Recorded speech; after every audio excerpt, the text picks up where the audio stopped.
A paz, povo de Deus. Paz.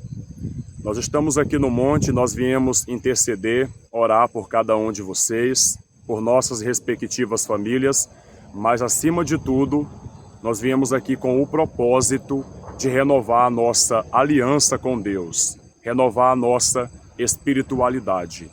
Nós precisamos, eventualmente, estar sempre buscando a renovação da nossa aliança com Deus. Nós temos um compromisso com Deus. Diante do altar, eu fiz uma aliança com Deus. Eu me comprometi em seguir a Ele, em obedecer a palavra dEle, e eu estou sempre em busca dessa renovação. E nós viemos aqui renovar o nosso compromisso com Deus.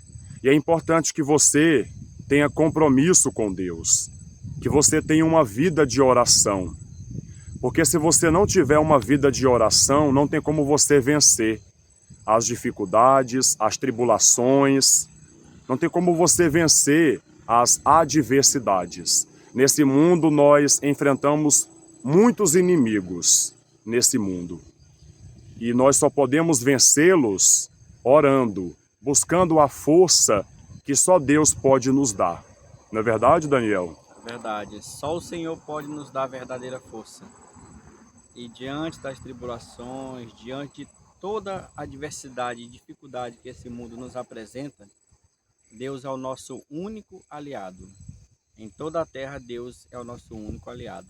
E é a Ele que devemos buscar se quisermos vencer esse mundo, se quisermos vencer a nós mesmos. Isso mesmo, nós temos que vencer o mundo, vencer os demônios, vencer o maligno e principalmente vencer a nós mesmos, vencer a nossa natureza carnal, a natureza presunçosa, soberba, a natureza humana. Só podemos vencer buscando a Deus e buscando conhecer mais sobre a sua vontade, sobre o Evangelho.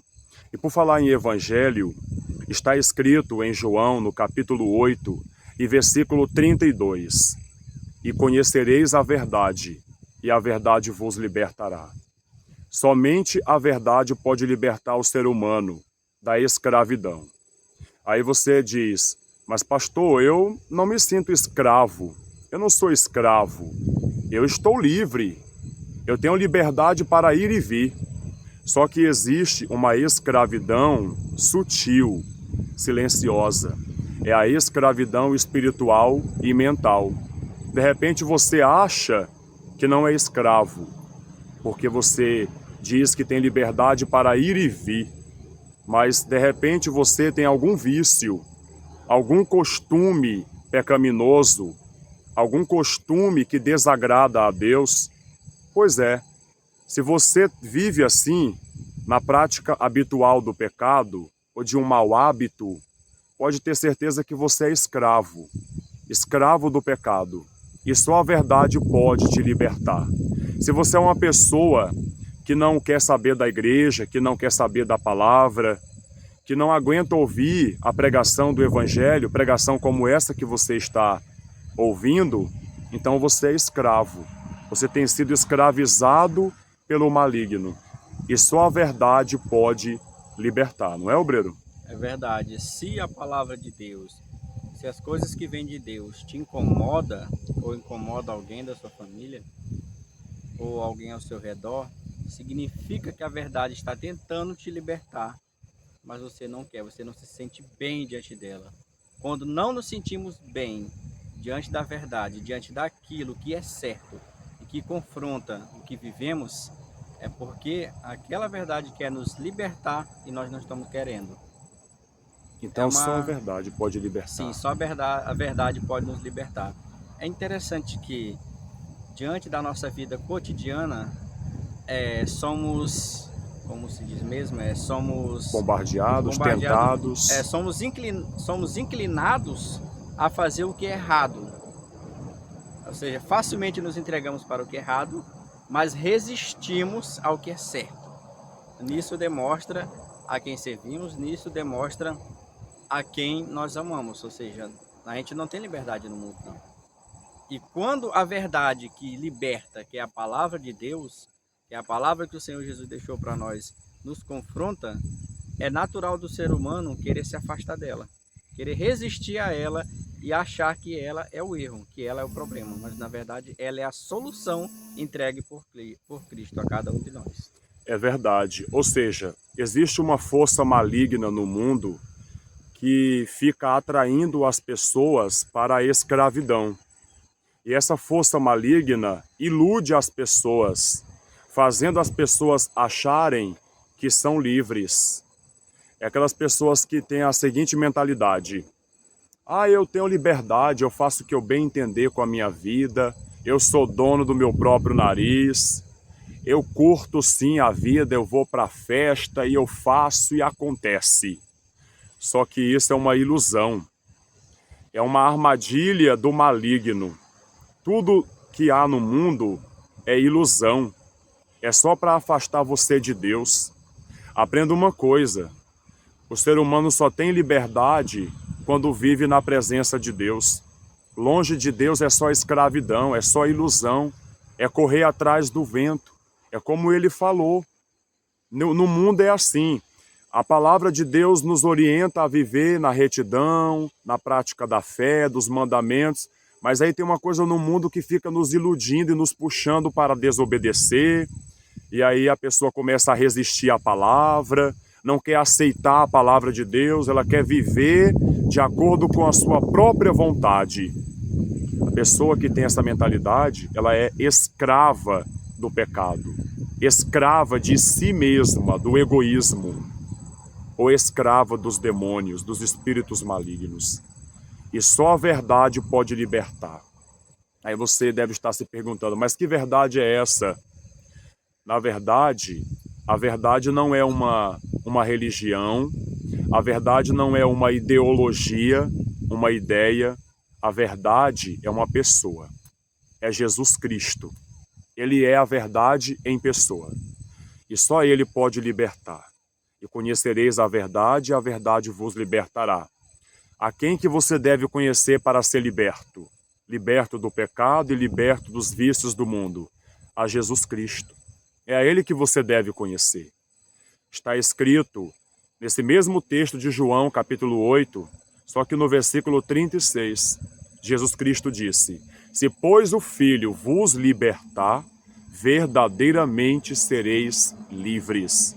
Se, pois, o Filho, Jesus Cristo, vos libertar, verdadeiramente sereis livres. Sereis livres das maldições, sereis livres dos demônios, sereis livres do egoísmo, de tudo aquilo que te afasta de Deus. Tudo que o maligno quer é te afastar de Deus, porque o maligno, ele era um anjo que habitava com Deus e ele sabe muito bem quais são os benefícios que a presença de Deus proporciona.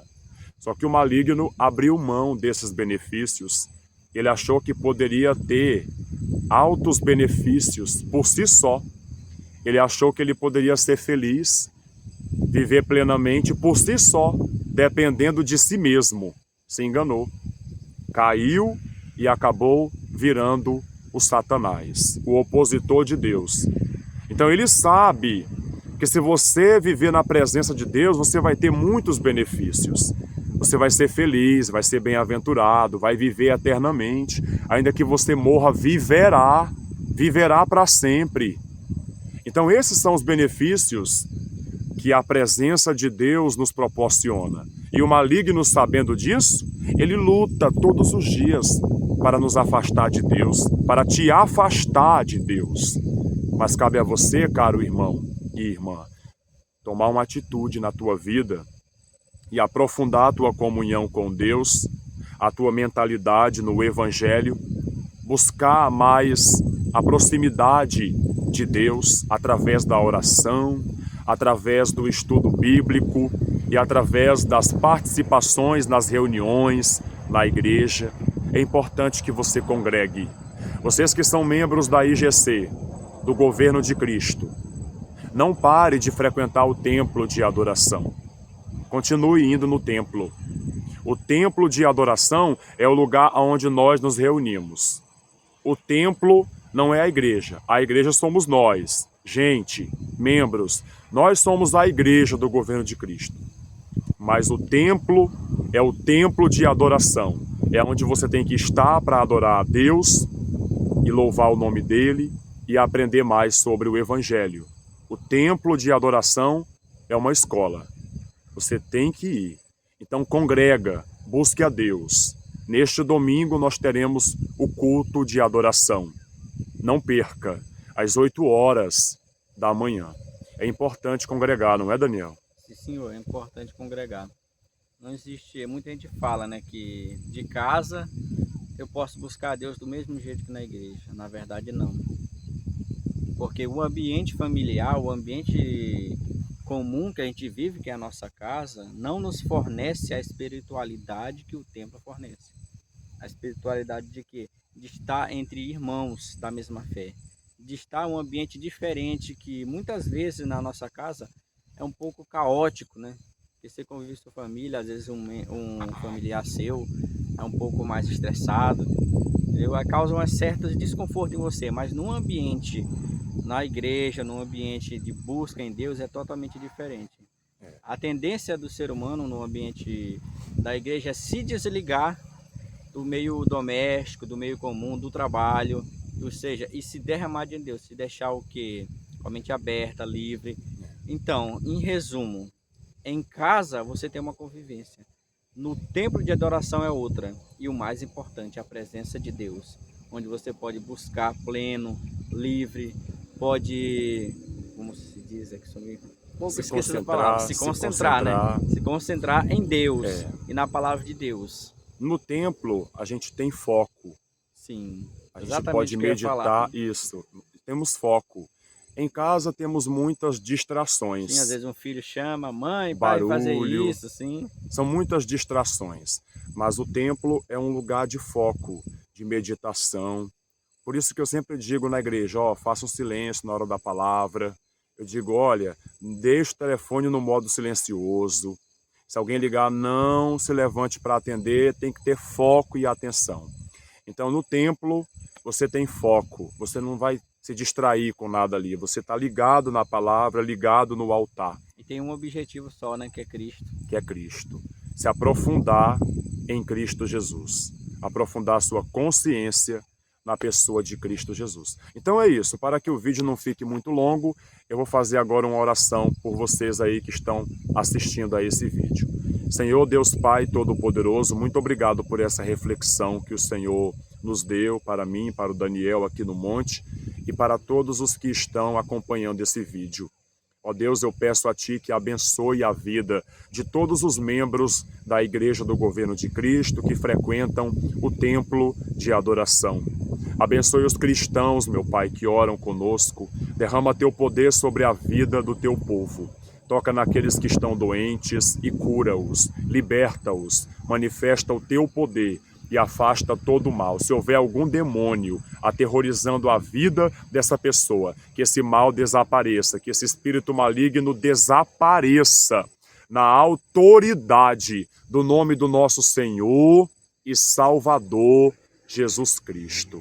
Ó amado e querido Pai, visita essa pessoa, visita a família, Pai. Atenda o nosso clamor no nome de Jesus, Pai. Sim, Senhor, nosso Deus.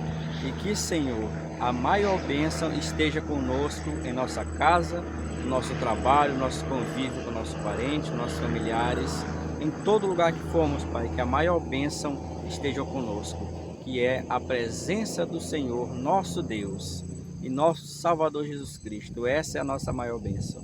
Porque um homem sem Deus, uma mulher sem Deus, uma família sem Deus, um ambiente familiar ou de trabalho sem Deus, não é nada, Senhor. Sem o Senhor nós não somos nada.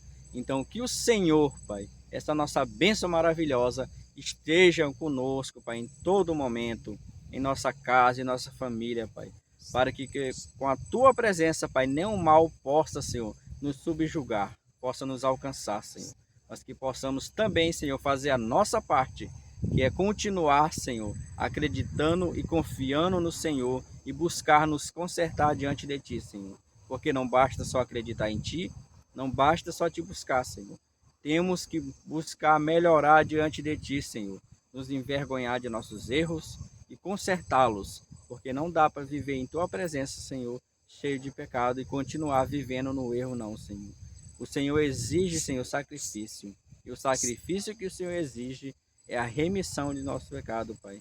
A nossa devoção a Ti, Pai, e abandonar os nossos pecados para a honra e glória do Senhor. Nos renova, Pai. Renova a nossa espiritualidade, nos fortaleça. Nós aqui, meu Pai, pedimos a renovação, o fortalecimento. E nós queremos reafirmar o nosso compromisso com o Senhor, de seguir o Senhor até o fim e nunca desistir e nunca desanimar. Nos ajuda nessa tarefa, nos ajuda na jornada de crescimento espiritual. Em nome do Pai, do Filho e do Espírito Santo. Amém. Deus abençoe a cada um de vocês. Fique na paz, em nome de Cristo Jesus. Até mais.